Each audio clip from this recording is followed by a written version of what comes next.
Eagle fans, welcome to this week's episode of the Mike Fuller Coaches Show. Last Thursday night, the Eagles took their record to an overall 8-1 and 4-0 in district with a 56-13 defeat of the Gainesville Leopards in Gainesville. Coach, how you doing? I'm doing great. How are you? I'm doing good. I'm sure it felt good to get away from Gainesville with another victory. It did. And God, the offense was just on fire from the very beginning. Well, I think we played great on both sides of the ball, and I was just really thankful. We made a call early in the week. It was originally scheduled for a Friday night game, and with all the weather that was supposed to be coming in, which did come in on Friday, their coach and athletic director felt like they didn't want their fans sitting out in the pouring down rain, even if we were able to get in on Friday on senior night. So we changed it up to Thursday, and our kids did a great job of adjusting on a short week. But I thought we had a great week of practice, and it showed. We got stops early. We got a defensive touchdown even. I think we scored on 2 out of our first 3 plays, so we got off to a good start and finished it strong. Yeah, and it seemed to me that not only were we dominant the entire game, it seemed like we came out of the game pretty much injury-free going into this week's game against Graham. Right. I don't think we sustained any injuries that were anything more than some bumps and bruises. We had a few guys out that hopefully will be able to play next week against Graham, but we were able to get everybody in and stay healthy, and that's always a plus when you get a win like that. Well, I know that we've got some special guests this week. We've got several players, and we've got Coach Ty Lang. So Yes. Let's go ahead and talk to some of them. Right. Here we are with Eagles coach Ty Lang. Ty is the coach for the receivers and the special teams on the Eagles varsity. Coach, how are you? Good. What's going on? Not much. What's going on with you? Man, living it up. Yeah? And enjoying life. Yeah, it's going good. The season's going well. Yeah, having fun. Your receivers are doing well. Your special teams are doing well. Not sure about that. We'll talk about that later. That's at a different point. No, we're doing a great job. Having a good time. Well, tell me, you and I have known each other for a long time. That's right. At least back to your days in Coppell. So every time we have a coach on, I just ask them to tell the people that are watching the show kind of what their background is. I know that you come from a coaching background with your dad. You bet. So just give everybody a little bit of idea about your background and where you've coached before you got to Decatur. Well, I'm a third-generation coach. My grandfather coached and was athletic director in Amarillo for a long time. My dad coached for a long time, just retired, I guess 5 years ago now. I coached for 31 years. My uncle coaches at Graham right now, so they've got a blood rivalry going on this week. And I was with your good buddy Bob Shipley, my good buddy Bob Shipley, for a long time. I was with him at Burnett and Coppell and Brownwood, and then Coach Fuller was gracious to hire me at Colleyville, and of course now Decatur. So you've been here. You came here with Coach Fuller 2 years ago. Sure did. Have you always coached on the offensive side of the ball, pretty much? Yes, I have. You get some systems where guys have to get to coach both, and I've never been a part of a program that's done that. So just offense. So tell me a little bit about your family. You're married and have a cute little girl. You bet. Been married 5 years to Jackie. She's the head girls soccer coach at Decatur High School, and our daughter Hattie is 3, and she is funny. Like her mother, as I've been coached to say. So she's awesome. And y'all Halloweened it up this last weekend? We sure did. We got to see the sights of Decatur. We went downtown and did the trick or treat there, and then went to some neighborhoods. I think somewhere around old Josh Si's house. You probably heard of him, so I think you'll be talking to him later. But Hattie dressed up as Merida from Brave, which is ironic because Merida has really, really red hair, and that is not the color of Hattie's hair. And we did not color her hair, but that's okay. She had the dress on.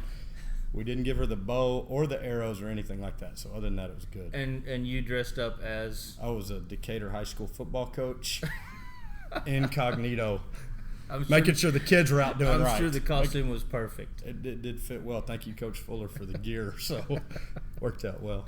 Well, we've got a big game coming up this week. I know that we've had the 2 weeks prior to this. Not that the teams were bad, but their records had showed that they'd struggled throughout the year. We played Hershey and this past week Gainesville and handled them pretty well, and then we in the last game of the season with a really strong team. Right. So how do you prepare your kids to make sure that they're focused to play at the level that they need to play this coming week? Right. Well, there's a lot on the line, as it is every week. Everybody around here plays good football. I mean, even these teams that don't have good records, you got to show up and play them and take care of business, which the kids have done. Now get to Graham, who's had a lot of success the last few years, and to be able to go into that game and earn an outright district title is is an opportunity that not many people get. And so we're excited to take advantage of that and then see where that lands us in the playoffs and hopefully get to right some more wrongs from last year. Yeah. So we're excited. Well, I appreciate it. Before you go, we're here on location at Fit and Wise, and all of our guests get a wonderful parting gift. So That's what I'm talking about. Hey, maybe next year at Halloween you can dress up like a fit person. Maybe I'll have arms as big as Esco for that deal, right? The gun, you can just go to the gun show. Just have to roll my sleeves up. That'll be no big deal. I appreciate you being on the Thanks. show, Good man. to see you, Thank Pat. you. Appreciate it. Here we are with the Parker brothers of your Decatur Eagles. We have Gunner. Gunner Parker is a senior wide receiver, and Jet, his younger brother, is a cornerback. How are you guys doing? I'm doing good. How are you? I'm doing good. I'm glad. What's it like to be able to have your blood brothers on the same team at the same time? Oh, it's different. It's a different feeling. I mean, it's first year. It's first year we'd ever do this, and it'll be the last year. So I'll miss it. I'll miss it a lot. I mean, I never thought Enjoy it'd it. ever happen because I'd always go to his games and watch him when he was in middle school and I was on the PE team and all that. Well, it just so happens that he plays wide receiver, big brother, and younger brother is establishing himself week by week as a really good corner. So during the week, are y'all just head to head almost every play in practice? Oh yeah, I'm catching those out passes on him. Here and but there. I'm covering He's pretty good, covering though. pretty good though. He's doing good. Did you ever catch him when he's not looking, Jet, and Oh, yeah. ring him up? Give him I a think big he's hit. I think he's taking a look at Coach Lang a few times and take a peek at a few plays. No, I don't know much plays of offense. Well, you're both doing a great job, and Gunner, you play multiple positions on offense. They can move you around, and you've scored, I know, several times on jet sweeps and running the ball and catching the ball, and man, you're having a great season. Thank you. And you, young man, you started playing on the varsity probably the second week of the season. Yeah, against Owl Park. Okay, third week of the season after the Alvarado game. Mm-hmm. Okay, and you played corner from the very beginning. Yes, sir. You starting to get comfortable with it. Looks like Yes, sir. you getting your confidence. Yeah, I'm getting a lot more confidence. What was now. the hardest thing about jumping from JV and kind of leaving most of your classmates, not all of them, but and then coming up to varsity level? Well, probably the not having all my friends and stuff, but that's fine. But I like playing with my brother and all also, but just see how much faster it is in JV and like how much bigger of a Transition. deal it is to than JV. But it's really fun. I like it. Well, you're doing a great job, and I'm glad for you two guys. I'm happy for you that you get to play together a full season on varsity. Not very many people get to do that with their brothers, so that's awesome. Thanks for being on the show. Thank you. And we have parting gifts for you. Great. Gunner, you get a T-shirt. Thank you. Jet, you get the kettlebell. No, I'm kidding. Here, I got a T-shirt for you too. Thanks for being on the show, guys. Thank you very much. Well, here we are with two members of your Decatur Eagles from the sophomore class. We have one from the offensive side of the ball, Dane Fitzgerald, and one from the defensive side of the ball, Josh, and I'll do it just like the announcers do it. Josh Sidge. Is that right? That's about right. Josh Saiji.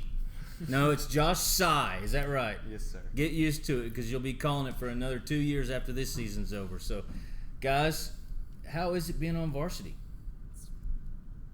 It's just awesome. Like, can't describe it. What do you play? Wide receiver? Yes, sir. And I know that earlier in the year you had some injuries, Dane, and those have resolved, all of them. Yes, sir. I know last week you had 3 catches for about 50-something yards.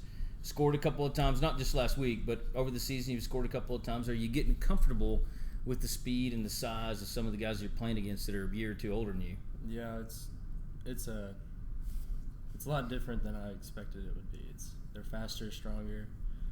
It's just the game speed is insanely fast.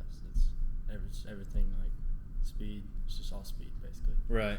Well, especially at your position. And I know that, because of your injuries, it was a few weeks into the season before you really kind of broke in and were playing on a regular basis. Josh, you, on the other hand, you've been playing from day one at outside linebacker, have you not? Yes, sir.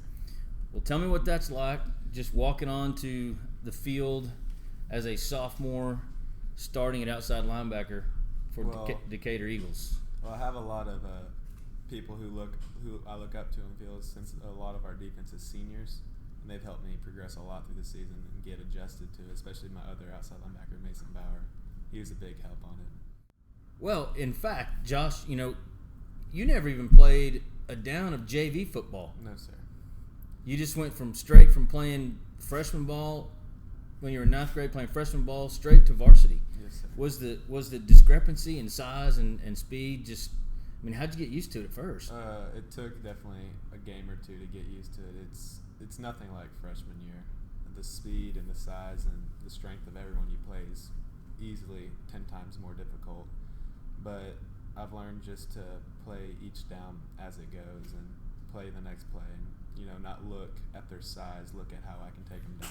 Did you get and I know there's no physical side to it, but starting in the spring, you started playing 7-on-7 with the varsity. Did that give you a better idea of how big people were going to be and how fast they were going to be? Yeah, especially, and I learned the speed of the varsity is a lot faster. Right. And I had to adjust to that, and it took a lot more work than it did freshman year for sure. Right. Well, and I forgot to mention, Dane, not only are you playing in your first year of varsity football, it's the first time you played wide receiver, is it not? You've been playing quarterback up until that point. Tell me about that transition. Just learning the routes, the moves, like just the stemming, all that stuff comes into play that you didn't really think about as quarterback. You just learn timing and throwing the ball in the right spot, but now you have to learn like how to get to that spot and then catch the ball. You're getting comfortable though. Mm-hmm. All right. Well, Dane Fitzgerald, Josh Sy, thanks for being on the show, guys. Don't forget, you both got a shirt for being on. Thank you. Appreciate it, man. Coach, we're on location here at the sponsor for our Moby app, the DecaturEagles.moby at Fit and Wise. Did you get your workout in? Yeah. Not yet. I'm just gonna The get gun that show's afterwards. going on in there. You need to go in there Yeah. quickly. I'm gonna get it. They're waiting on afterwards. you. Yeah. But it just so happens that one of the staff members here at Fit and Wise has the question for you this week. So it's your favorite time All right. for the Around Town the question for Coach Fuller.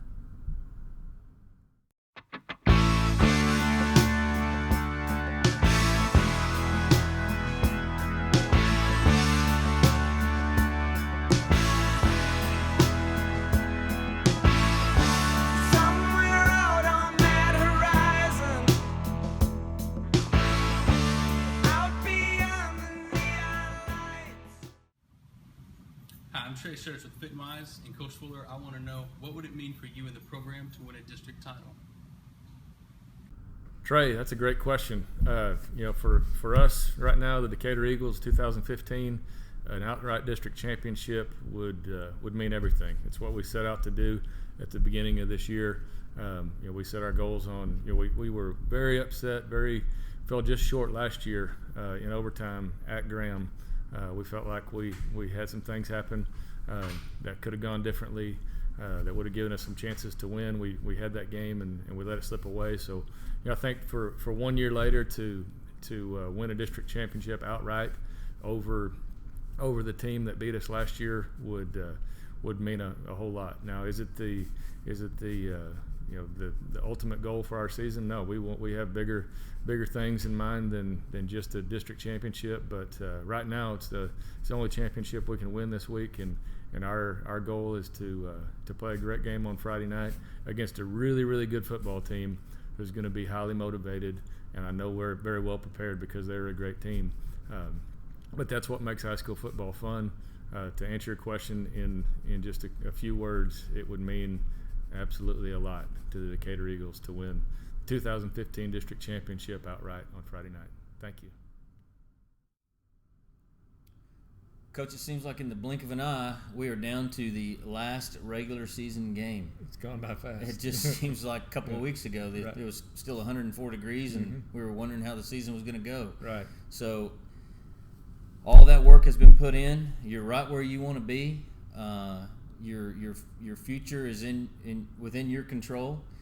If we win, we're the district champions. And that much being said, though, it's kind of what you've talked about all year long. Despite what we've accomplished, we still got to win Friday night. Right. We've earned a share of the district championship. It could be a 2-way or a 3-way depending on how everybody everybody works out if we were to not win on Friday night. But that's not what we set out to do. We set out to at the beginning of this season, our goal was to be undefeated District 4-4A Division I champions, and that's right in front of us. Our theme last week was to set the table for this. Anytime you have a great feast or a Thanksgiving dinner, a Christmas dinner, everybody takes a lot of time to set the table, immaculately before that celebration. So that was our theme last week, to make sure we didn't stumble, that we took care of our business the last couple of weeks and set the table for this game on Friday night. It'll be special. It'll be senior night. We'll honor our seniors for the last time to play, at Eagle Stadium. But the number one objective is to get a win and win that district championship. Well, there's no doubt this is an important game, and everybody in our district is paying attention to it for sure. Right. Leading up to this point, the three teams who have been performing the best in our district were Decatur, Graham, and Mineral Wells. Mm-hmm. Decatur has defeated Mineral Wells. Mineral Wells has defeated Graham, and now there is a final game of the season showdown between Decatur and Graham. Just kind of talk about all the different scenarios that could be in play. Well, we always talk about possibilities and mathematical. If a team's mathematically eliminated, or if they still have a chance. Mathematically, we could end up in a three-way tie if we were to not take care of business and not win on Friday against Graham. Then we would be tri-champs, assuming that Mineral Wells wins their district. Wins their game. That's really not what we want, but we do need to address that issue and talk about it, because there's a whole lot at stake.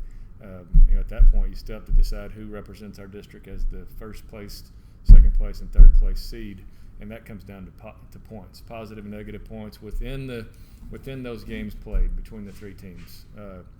Graham is currently sitting at -4 because they lost to Mineral Wells by 4 points. Mineral Wells is done with their points. They're at -4 as well because they lost to us by 8, which put them at -8. They beat Graham by 4, which put them at -4. So they're settled. If we win this football game, then Graham would represent our district as the third place seed. Mineral Wells would be the second place, and we would be first. If we lose it, which you hate to talk about those things, but we just mathematics is what it is, and football is a sport that you get two teams that are trying as hard as they can to win, and you never know what will happen. We feel confident that we can do our job and take care of business, and I guarantee that they feel the same way. But if it ends up in a tie, then it comes down to points. Mineral Wells, the best that they could finish in that tie would be second. Graham could get first or second or third, and we could get first or second or third even with a loss. So it just comes down to points. I don't want to really get too much into it. I think if Graham were to beat us by 6, that would put us at positive at +2 and them at +2, and then we would be tied in that deal, and would come down to a coin flip. If they beat us by 7, they would be district champs. We would be second, and Mineral Wells would be third. If they beat us by 12 or 13, then they would be first. Mineral Wells would be second. We'd be third. So the moral to this story is we want to take care of business and win the football game on Friday night and not have to worry about points. Yeah, that was making my brain hurt. Yeah, mine hurt. My brain would not hurt with the Eagles' victory on Friday. Right. So, Mine neither. But yeah, it is going to be fun. The atmosphere is going to be great. We both know the coaching staff in Graham. Coach Davidson's going to have them ready to play, and I know a lot of families there, and they're going to be ready to play. And it should be a wonderful, wonderful atmosphere, and we wish you the best of luck. Well, thank you. It will be a great atmosphere, I know, because every game we've played this year, we've had tremendous fan support. I just want to encourage everybody who's in town on Friday night to come out and be loud, and just it really makes a difference. It helps the kids. They talk about it all the time. We've got a good crowd there, making a lot of noise, showing support. It just makes them feel that they're not playing alone, and it's been awesome this year. So let's keep it up on Friday night. Well, y'all have done your part, and now it's time for the fans of Decatur to come help you. So They have been. this Friday night at Eagle Stadium, it's your Decatur Eagles against the Steers from Graham at 7:30. Get all your family, get all your friends, come out and support the Eagles. And remember, Eagle fight. Never dies. Stay tuned for the highlights from the Gainesville game, and thanks for watching.